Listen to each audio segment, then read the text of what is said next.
ഞാനേ കഴിഞ്ഞ സൺഡേ ട്ടോ ഒരു ഫംഗ്ഷന് പോയതാ. ഈ പ്യൂബർട്ടി ഫംഗ്ഷൻ എന്ന് പറഞ്ഞിട്ട് വിളിച്ചിട്ട് പോയതാ. അവിടെയാണെങ്കി ഒരു 70, 80 ആൾക്കാരൊക്കെ ഉണ്ടാവും. അപ്പൊ ഞാൻ ചെന്നപ്പളേ എനിക്ക് ആ മോളെ അറിയാം. അപ്പൊ ഈ മോളുടെ കണ്ണൊക്കെ കലങ്ങി അത് മൊത്തം വലിയ സന്തോഷത്തിലൊന്നും അല്ല ഇരിക്കണെ. അപ്പം ഓരോരുത്തര് ഫോട്ടോ ഒക്കെ എടുക്കാൻ വേണ്ടി സ്റ്റേജിൽ കയറി ഈ കുട്ടിയുടെ കൂടെയൊക്കെ ഫോട്ടോ എടുക്കാൻ വേണ്ടി ഞങ്ങളും കയറി. അപ്പൊ ഇതെന്റെ ഫ്രണ്ടിന്റെ മോളാട്ടോ. അപ്പൊ ഞാൻ ഇവളുടെ അടുത്ത് ചോദിച്ചു, എന്താ രാവിലെ തന്നെ അമ്മയും മോളും കൂടെ നല്ല അടിയായിരുന്നെന്ന് തോന്നുന്നു പറഞ്ഞു. രഞ്ജു, എന്ത് പറയാനാ, ഇവൾക്കാണെങ്കിൽ ഇതിനൊന്നും ഒരു താല്പര്യമില്ല. നിനക്കറിയില്ലേ, അവള് ഭയങ്കര ഷൈയാ ഒന്നാമത്. അപ്പൊ ഈ എല്ലാ ആൾക്കാരെയും കൂടെ, പ്രത്യേകിച്ച് ഇങ്ങനത്തെ ഒരു ഫംഗ്ഷന് അവൾക്ക് ഒട്ടും താല്പര്യം ഉണ്ടായിരുന്നില്ല. അച്ഛനും അമ്മയുടെ അടുത്തും പറഞ്ഞു അവർ ഒട്ടും അടുക്കണില്ല, ഫംഗ്ഷൻ നടത്തേണ്ടതാണ്, ഇത് നമ്മളുടെ ട്രഡീഷൻ ആണ് എന്നൊക്കെ പറഞ്ഞു. അപ്പൊ ആക്ച്വലി ആ കുട്ടിയാണെങ്കിൽ അവിടെ ഭയങ്കര സാഡായിട്ടും, ആർക്ക് വേണ്ടിയാണോ ആ ഫംഗ്ഷൻ നടത്തുന്നത് ആ കുട്ടി അവിടെ സാഡാ. പക്ഷെ കുറെ ആൾക്കാർ വന്ന് എല്ലാരും കൂടെ അവിടെ എന്തൊക്കെയോ ലൈക്ക് ആ ഒരു ഇതില് ഇൻവോൾവ് ആയി പോകുന്നു. ആക്ച്വലി അപ്പൊ എനിക്കൊരു ഡൗട്ട് വന്നതാ, നമ്മളുടെ ട്രഡീഷൻ ഇപ്പോഴും എന്തെങ്കിലും വാല്യൂ ഹോൾഡ് ചെയ്യുന്നുണ്ടോ? ട്രഡീഷൻസ് സത്യം നമ്മളിങ്ങനെ ആലോചിച്ച് പോകുമ്പോൾ ഇപ്പം ഈ ഒരു ഇൻസിഡൻസ് സൈഡിൽ മാറ്റി വെച്ച് പൊതുവേ ട്രഡീഷണൽ പറ്റി നമ്മളിങ്ങനെ സംസാരിക്കുമ്പോൾ എന്തുകൊണ്ട് ഓരോ കാലത്തും ആ ഒരു സിസ്റ്റം വന്നു ചോദിച്ചാൽ അതിൻ്റെ ബാക്കിൽ അവർക്ക് പറയാൻ എന്തോ ഉണ്ട്. അതായത് എന്തെങ്കിലും ഒരു കാരണം കൊണ്ട് ഫാമിലീനെ ഒരുമിപ്പിക്കാൻ കൊണ്ടുവരാൻ അങ്ങനെ ആവാം. ഇപ്പൊ ഈ ഇതിന്റെ രണ്ട് സൈഡ്, ഇപ്പൊ ഒന്ന് നീ പറഞ്ഞ ആ മോളുടെ ഒരു ഫീലിംഗ് എല്ലാരോടും എല്ലാം പറയാൻ ആ സമയത്ത് അവൾക്ക് താല്പര്യമില്ല, അല്ലെങ്കിൽ അങ്ങനെ വന്ന് നിൽക്കാൻ എല്ലാവരും മുമ്പിൽ ഇങ്ങനെ ഒരു ഷോ പീസ് പോലെ അങ്ങനെ നിൽക്കാൻ ചിലപ്പോൾ ഇഷ്ടക്കുറവായിരിക്കും. പക്ഷെ ഗ്രാൻഡ് പാരൻസിന്റെ ഒക്കെ വ്യൂ വെച്ച് നോക്കുമ്പോൾ അവരുടെ ഒരു ഹാപ്പി മൂമെന്റ് ആണ്, ഞങ്ങളുടെ വീട്ടിലൊരു കുട്ടി മെച്ചുവേർഡ് ആയിരിക്കാണ്, എനിക്ക് എല്ലാവരും അറിയണമെന്നുണ്ട്. ആ വകയിൽ കുറെ കുടുംബക്കാർ വരും. പണ്ടൊക്കെ അങ്ങനെ എല്ലാവരും മീറ്റ് ചെയ്യുന്ന കുറവല്ലേ. അപ്പൊ ട്രഡീഷന്റെ ബാക്കിൽ എനിക്ക് തോന്നുന്നു നമ്മൾക്ക് എക്സാക്ട്ലി റീസൺ എന്തുകൊണ്ട് പണ്ടത് ചെയ്തു എന്ന് അറിയാന്ന് വെച്ചാൽ ഒരു മീനിങ് ഉണ്ടാവും. നീ ശ്രദ്ധിച്ചിട്ടുണ്ടോ, നമ്മൾ ഓരോ ഫെസ്റ്റിവൽസ് സെലിബ്രേറ്റ് ചെയ്യുമ്പോൾ അത് സീസണൽ ആണ്. അപ്പൊ ആ സമയത്ത് ഉണ്ടാവുന്ന വസ്തുക്കൾ ഉപയോഗിക്കാനും അതിനെ ഉപയോഗിച്ച് എല്ലാവരും കൂടി കൂട്ടത്തോടെ ഇരുന്ന് കഴിക്കാനും അങ്ങനെ എല്ലാ സമയത്തും ഓരോ കാര്യമുണ്ട്. പിന്നെ കൃഷി പ്ലാന്റ്സ് ഗ്രോ ചെയ്യുന്ന സീസൺ ആകുമ്പം അപ്പൊ അവര് ആ സമയത്ത് അവർ പേര് മാത്രം ഓരോ ഫെസ്റ്റിവൽ എന്ന് പറയുകയാണെങ്കിലും പൂക്കൾ നിറയെ ഉണ്ടാവുന്ന സമയം, കൊയ്ത്തുനിന്ന് കുറെ അരിയും സാധനങ്ങളും ഉണ്ടാവുന്നു, വെജിറ്റേഷൻ ഉണ്ടാവുമ്പോഴാണ് നമ്മുടെ ഓണം. അതെ. അപ്പൊ അതിന്റെ ബാക്കിൽ നമ്മൾ മാവേലി വരുന്നു. അപ്പൊ എന്തുകൊണ്ട് മാവേലി സെപ്റ്റംബറിൽ മാത്രം വരുന്നു അല്ലെങ്കിൽ ഓണത്തിന് വരുന്നു എന്ന് നമ്മളോട് കുട്ടി ചോദിച്ചാൽ നമുക്ക് ആക്ച്വൽ ആൻസർ മാവേലി വരുന്നത് മാത്രമല്ല, ആ സമയത്താണ് നമ്മുടെ കേരളം ഇങ്ങനെ നിറഞ്ഞിരിക്കുന്നത്. അതുകൊണ്ട് ആ സമയത്ത് നമ്മൾ കുടുംബം ഒരുമിച്ച് കൂടിയിട്ട് ഒരുമിച്ച് കഴിക്കുന്നു. അപ്പൊ എനിക്ക് തോന്നിയത് ട്രഡീഷൻ എന്ന് പറഞ്ഞാൽ മേ ബി പണ്ടത്തെ ആൾക്കാർ ഉണ്ടാക്കി വരുമ്പോൾ ഒരു ഗ്ലൂ എല്ലാരെയും ഒരുമിച്ച് കൊണ്ടുവരാൻ.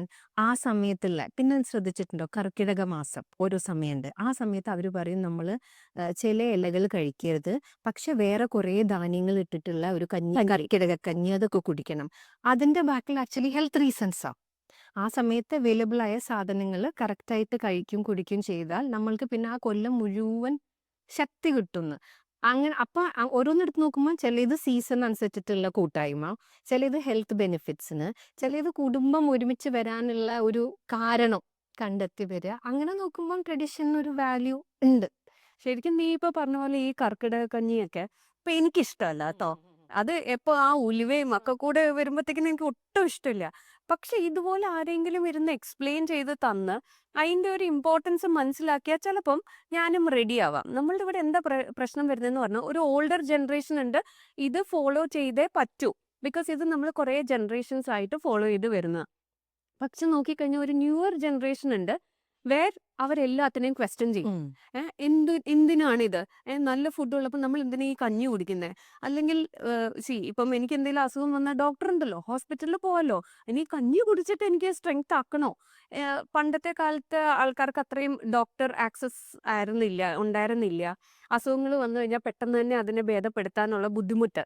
അപ്പം അവർ ഇതുപോലെ കുറെ ക്വസ്റ്റ്യൻസ് ചോദിക്കും. ഇപ്പൊ രണ്ട് ടൈപ്പ് ഓഫ് ജനറേഷനിൽ ഈ ഓൾഡർ ജനറേഷൻ പറയും ഇത് നമ്മളുടെ ട്രഡീഷണൽ വാല്യൂ ആണ്, കൾച്ചർ ആണ് എന്ന് പറയും.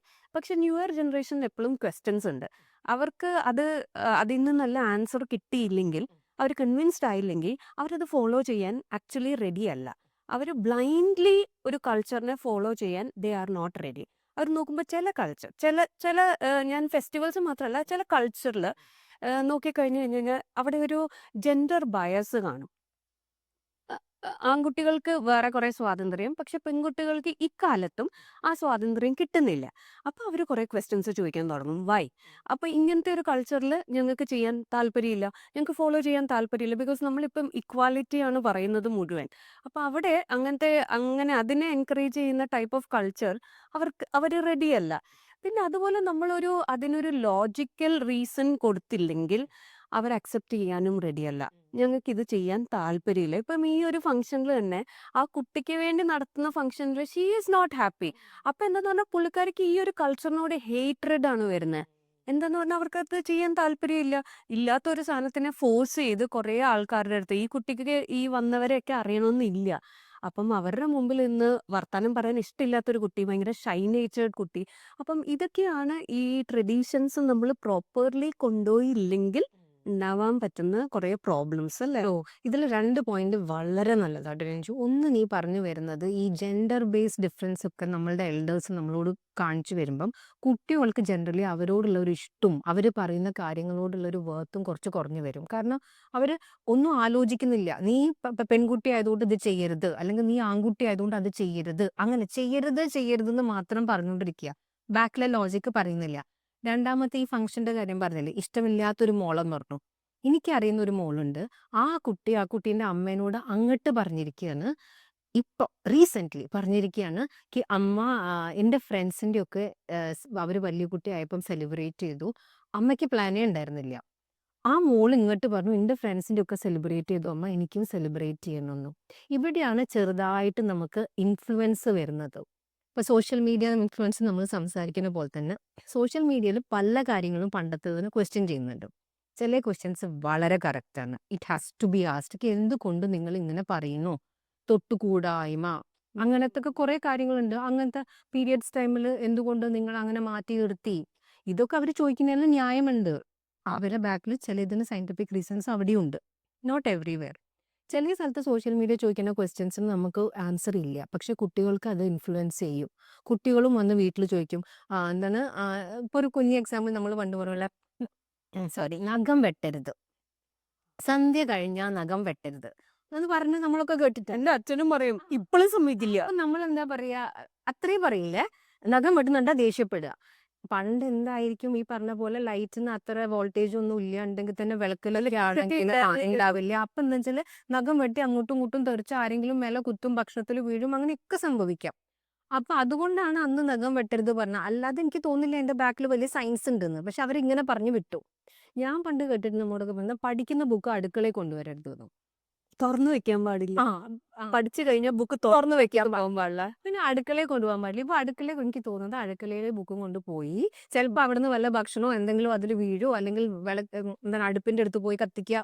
ബുക്കല്ലേ, പേപ്പറല്ലേ, വേഗം കത്താം. മേ ബി അതൊക്കെ ആയിരിക്കും കാരണം.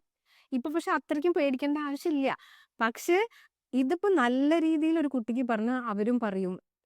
അവർക്കും നല്ല രീതിയിൽ പറഞ്ഞു തരാൻ പറ്റും. പക്ഷെ ഇതൊന്നും ഇല്ലാതെ ഒരൊറ്റ സെന്റൻസിൽ അത് ചെയ്യരുത് ഇത് ചെയ്യരുത് പറയുമ്പോഴാണ് ക്വസ്റ്റ്യൻ. അപ്പൊ എന്താ വെച്ചാല് കുട്ടികൾക്ക് എന്താ വെച്ചാൽ അവർ 10 കാര്യങ്ങൾ പണ്ടത്തെ അങ്ങോട്ട് എടുത്തു കൊടുത്തിട്ട് അവരങ്ങോട്ട് ക്വസ്റ്റ്യൻ ചെയ്യാണ്. ഇതിൽ ബാക്കി കുട്ടികൾക്കും ഒക്കെ തോന്നും ശരിയാണ്, എല്ലാം തെറ്റാട്ടോ, പണ്ടത്തെ മുഴുവൻ തെറ്റാ. അങ്ങനെ മുഴുവൻ തെറ്റ് അല്ല. വേറെ കുറെ ആൾക്കാരുണ്ട് ഇത് ഡിഫെൻഡ് ചെയ്യാൻ വേണ്ടിയിട്ട് ഈ ഞൊണ്ടി ന്യായം എന്ന് പറയല് ഒന്നും അല്ലാത്ത ന്യായങ്ങൾ കൊണ്ടുവന്നിട്ട് പണ്ടത്തെ ആൾക്കാർ പറഞ്ഞതിലും ഒരു കാര്യമുണ്ട്. എന്ത് കാര്യം? അതൊന്ന് പറഞ്ഞു കൊടുത്താ മനസ്സിലാവും. അപ്പൊ ഈ ഇൻഫ്ലുവൻസ് വരുമ്പോ എന്താ അറിയോ, ക്വസ്റ്റ്യൻ ഇല്ലാത്ത കുട്ടിക്കും ക്വസ്റ്റ്യൻ വരും, ആൻസർ ഉള്ളവര് ചിലപ്പോ ആൻസർ പറയാണ്ടാവും. അത് അങ്ങനെ ഒരു അൺനെസസറി ഡിബേറ്റിലേക്ക് പോകും. അതെ, നീ പറയുന്ന ഈ നഖം വെട്ടുന്ന കാര്യമാണ് എനിക്ക് ഒട്ടും ഡൈജസ്റ്റ് ചെയ്യാത്തത്. ബിക്കോസ് ഞാൻ ഡാഡിയുടെ അടുത്ത് ചോദിച്ചു, നഖം വെട്ടിയത് കൊണ്ട് ഇപ്പൊ എന്താ? ഞാനാണെങ്കിൽ ഒരു പേപ്പറിൽ ഇതെല്ലാം എടുത്തുകൊണ്ട് വെളിയിൽ കളയുന്നുണ്ട്. പിന്നെ എന്താന്ന് ചോദിച്ചാൽ ഇതുവരെ എനിക്കൊരു ആൻസർ കിട്ടിയില്ല. I am really sorry daddy, ഞാൻ ഇപ്പോൾ വൈകുന്നേരം നഖം വെട്ടുന്നുണ്ട് കേട്ടോ, അവിടെ അല്ല ഇവിടെ. ഡാഡിയുടെ അടുത്ത് പോകുമ്പോൾ പേടിയാ, വെറുതെ ചീത്ത മേടിക്കണ്ടെന്ന് പറഞ്ഞു. പക്ഷെ വീട്ടിൽ ചെയ്യുന്നുണ്ട്. പിന്നെ അതുപോലെ കറുത്ത പൂച്ച എന്താ പറയാ വഴി കുറുകെ കടന്നു കഴിഞ്ഞു കഴിഞ്ഞാൽ പിന്നെ യാത്ര എവിടോട്ടാണോ അത് പോകാൻ പാടില്ല. തിരിച്ചു വന്ന് വീട്ടിലിരുന്ന് ഒരു വെള്ളമൊക്കെ കുടിച്ചിട്ടേ ഇറങ്ങാൻ പാടുള്ളൂ. കറുത്ത പൂച്ച എന്ത് തെറ്റ് ചെയ്തു എന്ന് എനിക്ക് മനസ്സിലാവുന്നില്ല. പിന്നെ അതുപോലെ ഒരു മൈനെ കണ്ടു കഴിഞ്ഞ് കഴിഞ്ഞാൽ അന്നത്തെ ദിവസം ചീത്തയാ ദിവസാ. അയ്യോ, കുഞ്ഞുതായിരുന്നപ്പോ ശരിക്കും എനിക്ക് ഭയങ്കര പ്രശ്നമായിരുന്നു. എവിടെയെങ്കിലും ഒരു മാടത്തെ കണ്ടു കഴിഞ്ഞാൽ ദൈവമേ ഇന്നത്തെ എന്റെ ദിവസം ചീത്ത. എനിക്ക് തോന്നുന്നു ആ ചിന്തിച്ച് ഞാൻ വേണമെങ്കിൽ ആ ദിവസത്തിനെ ചീത്തയാക്കും. എന്ത് വന്നാലും അയ്യോ ഇതാണോ ഇന്നത്തെ ദിവസം നടക്കാൻ പോകുന്ന ചീത്ത. രണ്ടെണ്ണങ്ങളെ കണ്ട ഓ ഇന്നത്തെ ദിവസം വളരെ നല്ലതാ. പക്ഷെ അതിലൊക്കെ എന്താ അല്ലേ ഉള്ളത്? കുറെ ട്രഡീഷൻസ് ആക്ച്വലി നമുക്ക് ഈ ട്രഡീഷൻസിന് എന്തെങ്കിലും വാല്യൂ ഇപ്പോഴത്തെ കാലത്ത് ഉണ്ടോ എന്ന് ചോദിച്ചാൽ ഉണ്ട്. ഗോപു പറഞ്ഞ പോലെ ചില ഇതില് ആൾക്കാരെല്ലാം ഒരുമിച്ച് വരിക, ഒരു ഫാമിലീനെ മുഴുവൻ കൊണ്ടുവരിക, ഇമോഷണൽ ബോണ്ടിങ് ഉണ്ടാവുക, അവിടെ കുറെ മെമ്മറീസ് ക്രിയേറ്റ് ആവുക, കുറെ ഹാപ്പിനെസ് ആവുക, അതിനൊക്കെ വാല്യൂ ഉണ്ട്. അല്ലേ? ഒരു റീസൺ, ഒരു അണ്ടർസ്റ്റാൻഡിങ്, അതിന്റെ പുറകിൽ എന്തെങ്കിലും ഒരു ലോജിക്കൽ റീസണിങ് ഉള്ള ട്രഡീഷൻസിനൊക്കെ ഇപ്പോഴും വാല്യൂ ഉണ്ട്. അതേസമയം ഞാൻ പറഞ്ഞതുപോലെ ജെൻഡർ ബയസ്ഡ് ആയിട്ട്, അല്ലെങ്കിൽ അതിനൊരു ലോജിക്കൽ, നഖം വെട്ടുന്ന പോലെ ലോജിക്കൽ റീസൺ ഇല്ലാത്ത കുറേ സംഭവങ്ങൾക്ക് ശരിക്കും പറഞ്ഞാൽ ഈ ഒരു ജനറേഷൻ ഒരു വാല്യൂവും കൊടുക്കില്ല. നമ്മളുടെ അടുത്ത് ഇങ്ങോട്ട് വയ്ക്കും, മമ്മയ്ക്ക് തോന്നണമെങ്കിൽ മമ്മയ്ക്ക് അത് ചെയ്യണമെന്നുണ്ടെങ്കിൽ ചെയ്തോളൂ, but we don't see any logical reasoning in that. അപ്പോൾ അതുകൊണ്ട് ഞങ്ങളെ കമ്പൽ ചെയ്യണ്ട. അപ്പൊ എന്താന്ന് പറഞ്ഞാൽ ആ ട്രഡീഷൻസ് ഒക്കെ അവിടെ സ്റ്റോപ്പായി വരികയാണ്. അതിന്റെ ബാക്കിൽ ഒരു ലോജിക്കൽ റീസണിങ്, ഇങ്ങനെ ഇമോഷണൽ ബോണ്ടിങ് ഒക്കെ ഇല്ലെങ്കിൽ that tradition has no value actually. അപ്പൊ നമ്മളൊന്ന് പറഞ്ഞു കൊടുക്കുമ്പോൾ കറക്റ്റ് ആയിട്ട് കൊടുത്തിട്ടില്ലെങ്കിൽ എന്താ അറിയോ, ഈ എല്ലാം കൂടി ഒറ്റ ബ്ലാങ്കറ്റിൽ കയറിയിട്ട് കുട്ടികൾക്ക് പഴയതിനൊന്നും വാല്യൂ ഇല്ലാണ്ടാവും. പകരം ഈ ഇപ്പൊ വീട്ടിൽ വല്ല ഗ്രാൻഡ് പാരൻസോ എൽഡേഴ്സോ ഇരുന്നിട്ട് ഓരോ കാര്യം നമ്മുടെ ഓരോ ദിവസം വിഷുക്കണി വെക്കുന്നത്, അതേപോലെ മുസ്ലിംസ് ഫാസ്റ്റിംഗ് എടുക്കുന്നത്, അതിനൊക്കെ ഒരു ഡിസിപ്ലിൻ ഉണ്ട്. ആ ഡിസിപ്ലിൻ എന്തുകൊണ്ട് ചെയ്യുന്നു, എന്തുകൊണ്ട് നമ്മൾ പുലർച്ചയ്ക്ക് കണി കാണുമ്പോൾ ഓരോ സാധനങ്ങളും അല്ലെ, ഒരു അബണ്ടൻസ്, നമ്മുടെ ഒരു ന്യൂ ഇയർ സ്റ്റാർട്ട് ചെയ്യുമ്പം ഹൗ അബണ്ടൻസിനെ നമുക്ക് അട്രാക്ട് ചെയ്യാൻ പറ്റുന്നതിന്റെ ഒരു മാനിഫെസ്റ്റേഷന്റെ ഒരു രീതിയായിരുന്നു പണ്ട് പറഞ്ഞു തന്നെ. അത് അങ്ങനെ പറഞ്ഞു കൊടുത്താൽ കുട്ടികൾ ചെയ്യും നന്നായിട്ട്. പക്ഷെ പകരം പുലർച്ചയ്ക്ക് 3 മണിക്ക് എണീച്ചിട്ട് എല്ലാവരും തൊഴണം പറഞ്ഞാൽ ചിലപ്പോൾ അവർ കേട്ടോണമെന്നില്ല. വേറെ ഇപ്പോഴാണ് നമ്മുടെ ഡോൺ ബ്രേക്ക് ചെയ്യുന്നത്, ആ സമയത്ത് നിങ്ങൾ വിഷ് ചെയ്ത് നിങ്ങൾക്ക് കിട്ടും എന്ന് പറയുമ്പോൾ എനിക്ക് തോന്നുന്നു നമ്മളെക്കാളും ഇൻട്രസ്റ്റിൽ കുട്ടികൾ ചെയ്യും. കറക്റ്റ്. പിന്നെ നീ ശ്രദ്ധിച്ച എൻ്റെ ഫാസ്റ്റിങ്ങിൽ എൻ്റെ ഫ്രണ്ട്സ് പറഞ്ഞിട്ടുണ്ട്, അവർ പുലർച്ചയ്ക്ക് അവരും എണീക്കും. എണീച്ചിട്ട് പാലും കുറച്ച് ഭക്ഷണവും കഴിച്ചിട്ടാണ് അവർ ആ ഫാസ്റ്റ് തുടങ്ങുന്നത്. എല്ലും അതിനും എന്താ, അതിന്റെ ബാക്കിലും സയൻസ് ആണ്. അവര് ഫുൾ ഡേ പട്ടിണി ഇരിക്കാൻ പോവുക, വെള്ളം പോലും ഇല്ലാതെ ആ ബോഡീനെ കൂളാക്കി ഇനഫ് എനർജി കൊടുക്കാനാണ് അവരത് ചെയ്യുന്നത്. അല്ലാതെ പണ്ട് പറഞ്ഞതുകൊണ്ട് ചെയ്തു അത് മാറ്റിയിട്ട് എനിക്ക് തോന്നുന്നു നല്ല രീതിയിൽ ഇത് പറഞ്ഞു കൊടുത്താൽ എല്ലാ നല്ല വാല്യൂസ് കുട്ടിയോട് നമ്മളെക്കാളും നന്നായിട്ട് മുന്നോട്ട് കൊണ്ടുപോവുകയും ചെയ്യും. അനാവശ്യ ടോക്സിക് ആയിട്ടുള്ള കാര്യങ്ങൾ നമുക്ക് മാറ്റിവെക്കാം. എല്ലാരും കൂടി ഒന്ന് അഡാപ്റ്റ് ചെയ്ത് കാലത്തിനൊത്ത് മാറി കഴിഞ്ഞാൽ വളരെ ഈ നല്ലതായിരിക്കും. ഇപ്പം നീ പറയുന്ന പോലെ ഈ ബ്രേക്ക് ഒക്കെ ഫാസ്റ്റ് ചെയ്യുമ്പോൾ ഉം. ചിലവര് വീട്ടിന്റെ എന്ന് പറഞ്ഞു കഴിഞ്ഞാൽ ചിലവർക്ക് വന്ന് വീട്ടിൽ എത്തിപ്പെടാൻ ഉം. ബുദ്ധിമുട്ടുണ്ടാവും. അപ്പൊ അങ്ങനെയാണെങ്കിൽ ഇപ്പോഴത്തെ ടെക്നോളജി വെച്ചിട്ട് ഒരു വീഡിയോ കോൾ ചെയ്ത് ഫാമിലി ആയിട്ട് ഇരിക്കുമ്പം രണ്ട് ഫോണ് എത്ര പേരുണ്ടോ അവരെ വീഡിയോ കോൾ ചെയ്ത് കഴിഞ്ഞു കഴിഞ്ഞാൽ നമുക്ക് ശരിക്കും എല്ലാവരും അപ്പോഴും ആ ഫാമിലിയുടെ ടുഗദർനെസ്സും എല്ലാം വരും. അല്ലാതെ ഈ ചില പഴയ ആൾക്കാർ ഇല്ല വീട്ടിൽ വന്നേ പറ്റൂ എന്ന് പറഞ്ഞാൽ ഷാഠ്യം പിടിക്കുമ്പോഴാണ് അവിടെ ഈ ഒരു മിസ്മാച്ച് വരുന്നത് അല്ലേ? അപ്പൊ ട്രഡീഷന് വാല്യൂ ഉണ്ടോ ചോദിച്ചാൽ വളരെയധികം വാല്യൂ ഉണ്ട്. അത് മനസ്സിലാക്കി നമ്മളെ യങ് ജനറേഷന് പാസ് ഓൺ ചെയ്താൽ നമുക്ക് കുറെ എണ്ണം പിടിച്ചു വെക്കാനുള്ള നമ്മുടെ വലിയ ബ്ലെസ്സിങ് ആണ്. ആ അറിവും പണ്ടത്തെ സയൻസും അവരെങ്ങനെ ഡെയിലി ലൈഫിൽ ഇട്ടു ആ ഗ്ലൂ ആണ് നമ്മളെ ജോയിൻ ചെയ്ത് വെക്കുന്നത്. അപ്പൊ ആ ട്രഡീഷന് ഫുള്ളി കൈയൊഴിയാൻ പാടില്ല, നല്ലതൊക്കെ നമുക്ക് കൂട്ടിപ്പിടിക്കണം. That is one of our blessings. Thanks for watching echoes of our with Ren and go.